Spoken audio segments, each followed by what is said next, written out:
I've just got out of 3 days in hospital and I wanted to share with you guys exactly what I learned from that experience. I'll also tell you a little bit about why I was in hospital, what happened. Look at the first picture, and that's a little clue on the left. So I'm going to share the perspectives I got from that, and I think it's a useful tool, what I'm going to share with you, because it's so easy when we have these challenging moments. They're very difficult at that time, but we feel a lot of gratitude, for example. It's very easy, as I've done, to get back to your normal life and you kind of start complaining and moaning easily. But it's about trying to carry forward. And it's a reminder for me, as much as anyone, what I took from this experience and share that with you guys. So, one of the first things that was interesting is the relationship with fear. And I'm going to get on to exactly what happened to my leg. It was a little later on. So, one of the first things with your relationship with fear is our minds are set up to be fearful. It's what really keeps us alive. And you can kind of see that in these situations. The mind's sort of going crazy. So, for me, I was thinking, what if I lose my leg? What if it gets infected? And I'd have moments of calmness, and then I'd have these sudden fears that would come into my mind. And these are the same fears that we get on a day-to-day basis, I would say. But in this case, it was more, the fears I was having were more relative to the situation. They probably made more sense because I was in a situation that was life-threatening. So you kind of see that they create the worst case scenario in many cases.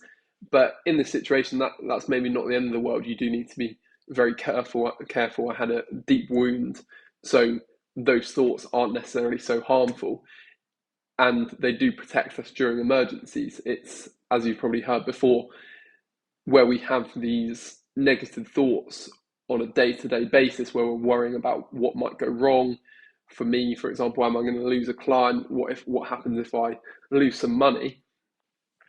These same protective thoughts that come up in an emergency where it's very serious and you don't know what the outcome is going to be in terms of your health. That's where those thoughts are useful, but it's so hard to control them. And that's something that I really became aware of in this moment before I went for my operation, was these thoughts that I'm having. How can I really stop them? They're just popping up regularly, and it's so panicked. And I guess there's more emotional intensity in that situation because there is a lot of fear. Um, but it was just interesting appreciating that relationship with fear, and I guess seeing some of these thoughts acting in a way that I guess would help me and be sort of very proactive and protective in that situation to ensure that my leg wasn't in a worse situation. So that was quite interesting for me.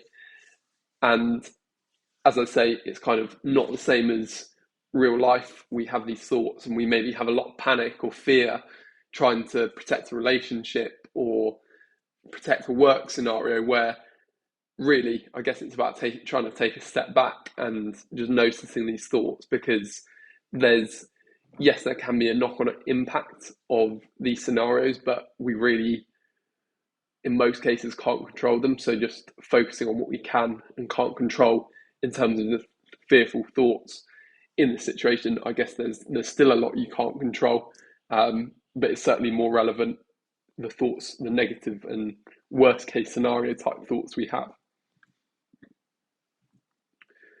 And I thought this was really interesting. I actually felt when I was in hospital for 3 days that my lifestyle was really simplified, um, in the sense that normally I'm thinking about loads of different small worries, whereas in this case, I only have one thing to focus on rather than worrying about my business, worrying about relationships, worrying about what I'm going to do in my life.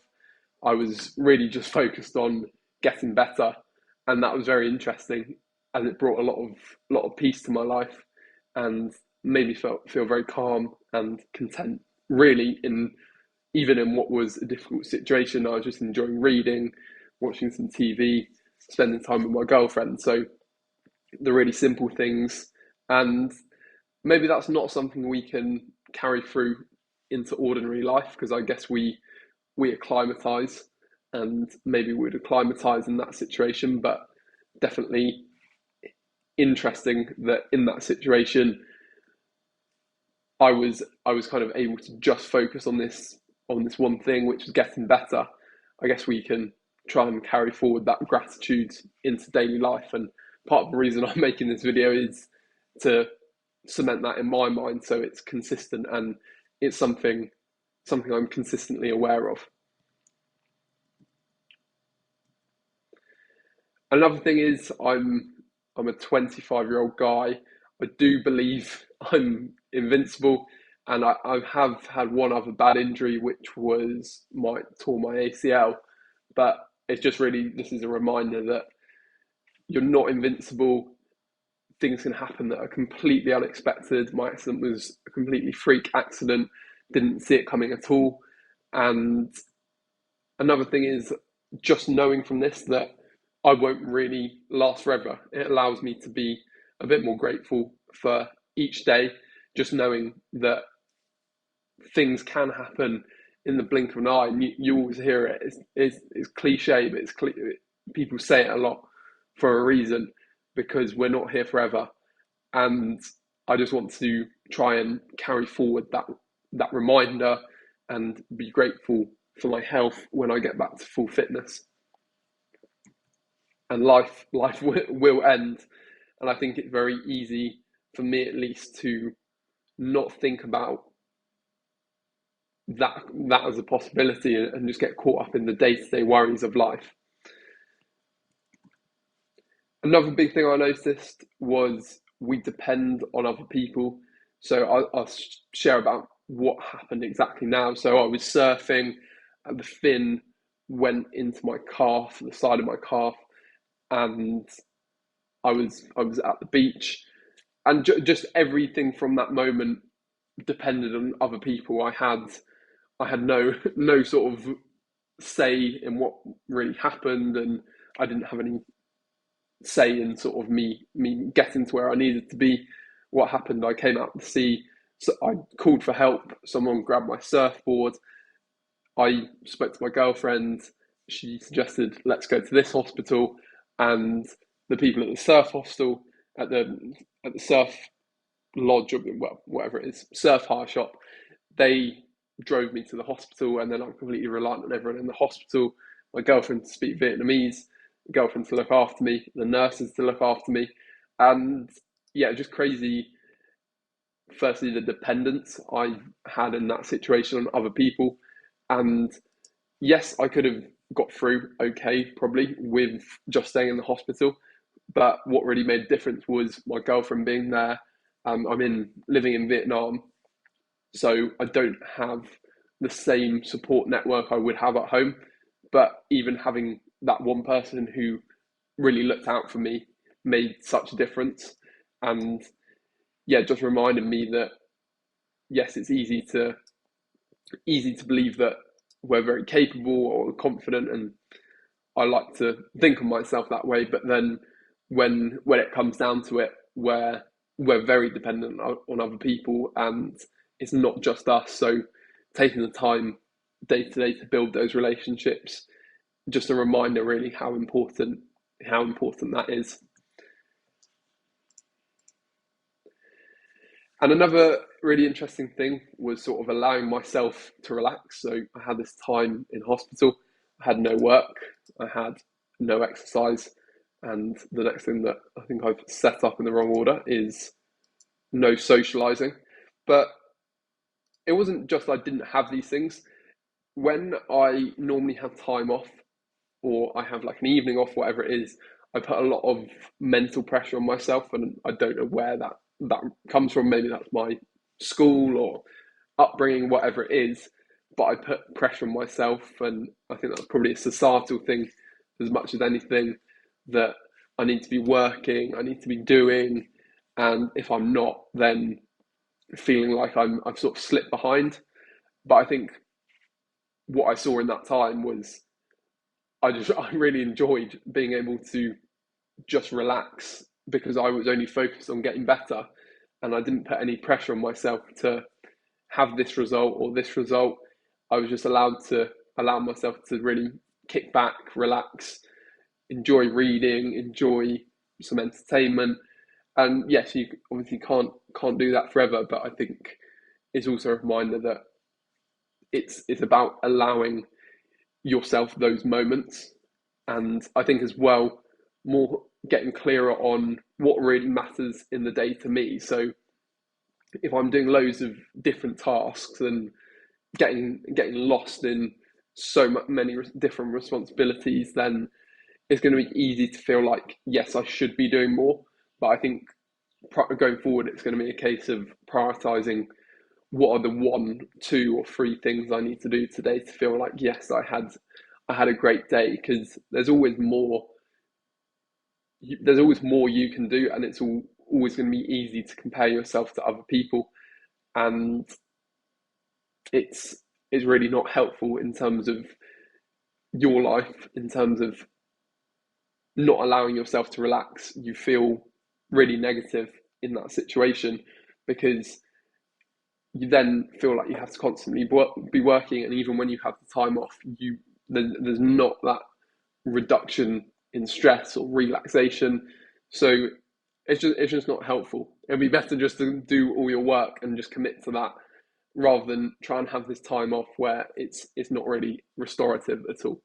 So I found that really interesting, and that's something I'm gonna go forward with. And I think, as I say, it's about prioritizing what needs to be done and what really matters to me.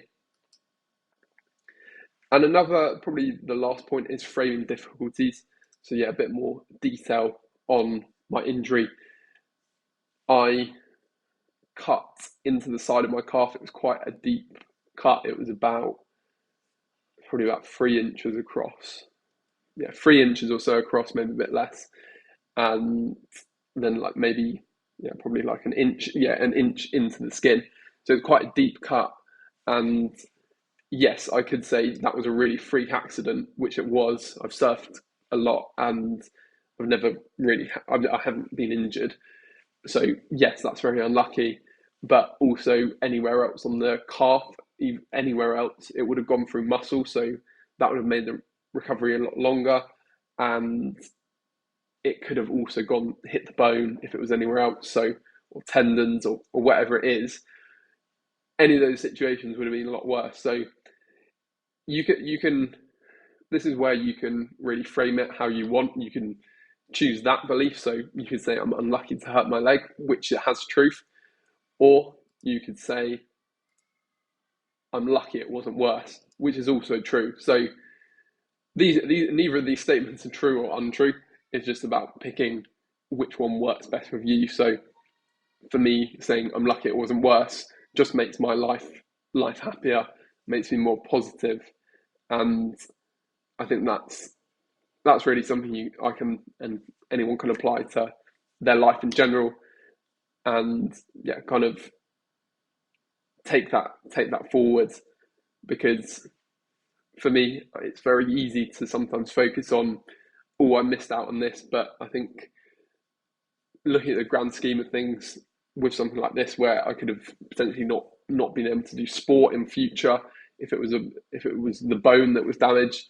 So yeah, I think just framing the difficulties in my life will be a really useful learning going forwards. But those are all the things I learned, and as I say, hopefully this video is useful for you, just in terms of bringing perspective on some of your difficulties. And that's also with my understanding, these difficulties are very minor relative to some problems people face. It's not a life-changing injury or anything like that. It's just something that was very uncomfortable, but something I will get over. But it's just about, relative to your life, we all have difficulties. There are different levels of challenges we will face, but reminding myself, what can I be grateful for?